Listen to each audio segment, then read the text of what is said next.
আজ 22শে শ্রাবণ, বিশ্বকবি রবীন্দ্রনাথ ঠাকুরের ৮৩তম প্রয়াণ দিবস। বহু প্রতিভার এক আপন সত্তার অধিকারী এই কবি তার প্রতিভার আলোয় উদ্ভাসিত করে বাংলা সাহিত্য সংস্কৃতিকে তুলে ধরেছিলেন বিশ্ব দরবারে, পেয়েছিলেন বিশ্বকবির সম্মান। রবীন্দ্রনাথ ঠাকুর 1861 সালের 7ই মে পশ্চিমবঙ্গের কলকাতার জোড়াসাঁকোর ঠাকুর পরিবারে জন্মগ্রহণ করেন। তার বাবা দেবেন্দ্রনাথ ঠাকুর এবং মা সারদা সুন্দরী দেবী। বাংলা 1348 সনের 22শে শ্রাবণ কলকাতার পৈতৃক বাসভবনে ইহলোক ত্যাগ করেন তিনি।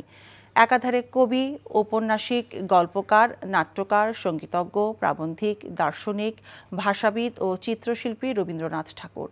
1878 সালে তার প্রথম কাব্যগ্রন্থ কবি কাহিনী প্রকাশিত হয়। 1910 সালে প্রকাশিত হয় তার গীতাঞ্জলি কাব্যগ্রন্থ। এই কাব্যগ্রন্থের ইংরেজি অনুবাদের জন্য তিনি 1913 সালে সাহিত্যে নোবেল পুরস্কার লাভ করেন। তার প্রকাশিত কবিতার বই 52টি, উপন্যাস 13টি, ছোট গল্পের বই 95টি, প্রবন্ধ ও গদ্যগ্রন্থ 36টি এবং নাটকের বই 38টি। কবির মৃত্যুর পর 36 খণ্ডে রবীন্দ্র রচনাবলী প্রকাশিত হয়।